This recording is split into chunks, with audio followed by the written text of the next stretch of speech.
So it's this V. It is extreme. We are going to be buying our first Grail card.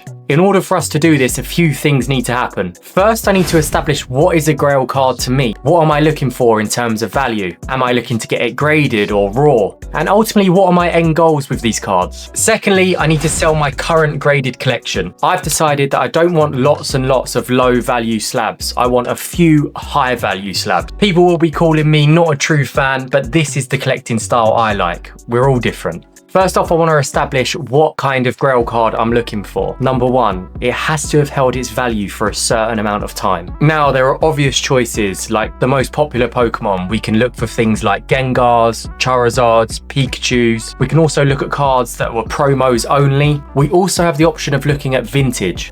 Guys, it's day 2. We have already managed to sell 3 of our slabs. The first one that we sold was our vintage Machamp PSA 9. We managed to make a total of about £20 profit on that card. We also sold our 2015 Palkia EX. We made about £10 profit on that card.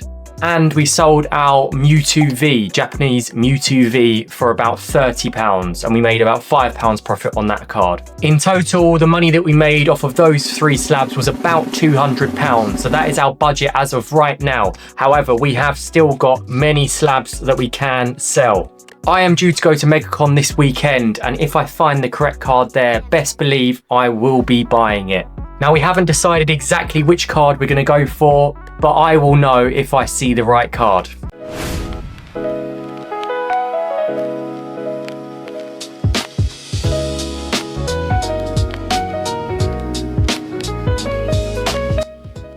Okay guys, let's see if we can find our first Grail card. This was the first time that I've ever been to anything like this in terms of an actual show. It was at the Excel Centre in central London, which hosts all different kinds of shows throughout the year. There were thousands of people dressed up in all different kinds of outfits, and to be honest with you, I don't watch that much anime, so I had no idea who most of them were. I also had the plan to meet Mitsuhiro Arita on the day, but didn't quite go to plan, and I will post another video about that. This was the queue when we got inside. As you can see, it's absolutely humongous, and this queue went on for about 30 seconds walk in the same direction that we were going in. Lucky we had Spider-Man in front of us, so if anything kicked off, we were safe. Honestly guys, the queue was absolutely humongous. This was the part where I realised that I didn't buy the correct tickets. I bought standard entry when I needed to buy the Mitsuhiro Arita tickets up front, and by the time I got to the venue, they had sold out. So my whole plan of meeting him and getting him to sign some cards completely flopped. This was as we just walked in. As you can see, it is absolutely rammed full of people. Down the central aisle, you had all of the main stalls, including lots and lots of TCG stalls, which was the main reason that we were there, of course.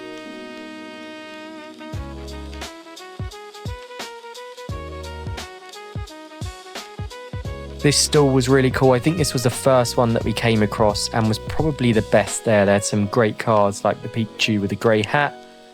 And this was where I first spotted one of the potential Grail pickups, which I'm not sure if it shows it in this clip, but this clip is relevant to what you will see later on in the video. Then we came across this mini vending machine. It was £1 per go, and you had the chance to win the Pikachu Rainbow VMAX. Of course, that's probably 1 in a million chance. So here you can see me wasting £1. Let's see what we get.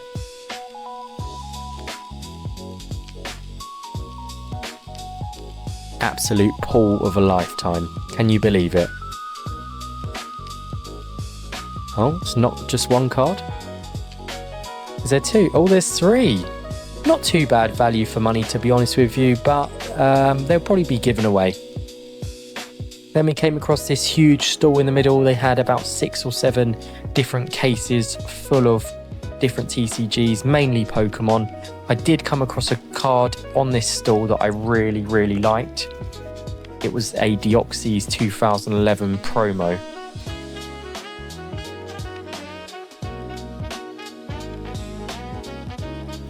I really wanted to buy it, but with that price tag it would have had to have been pretty perfect, and both of the bottom corners were lifting slightly. I did get the gentleman to take it out and let me have a closer look in the end, but it did confirm my suspicions, so it went back into the case. The stall was really nice, like I said, but that was the only card that really stood out to me. So we did end up moving on to some other stalls. We found this stall a little bit further into the exhibition. On the right hand side, it had some really nice cards and some vintage. But again, I just didn't see anything that I really liked here. I think I looked at a couple of different cards and they weren't in great condition, or the centering was off.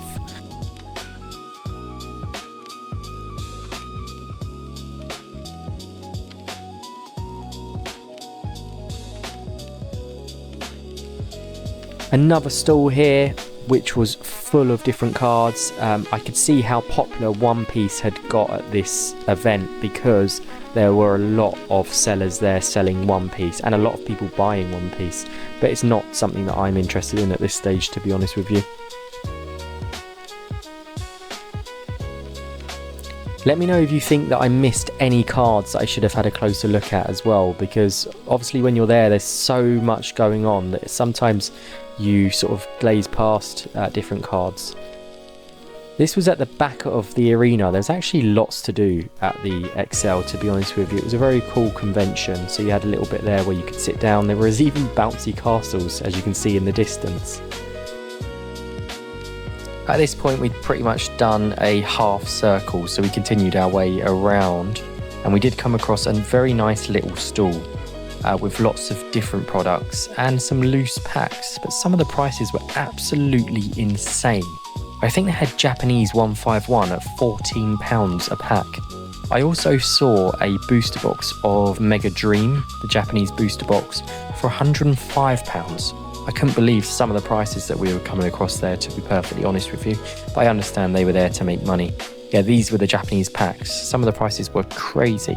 This is where we made it back to the original stall, where I saw a card that I really liked, and this could be the Grail that we were looking for. Guys, we did it. We have made our purchase for our first Grail card. I am over the moon with this card. It is extremely clean. I actually went up to this table as soon as we walked in, and it was one of the first cards that I spotted.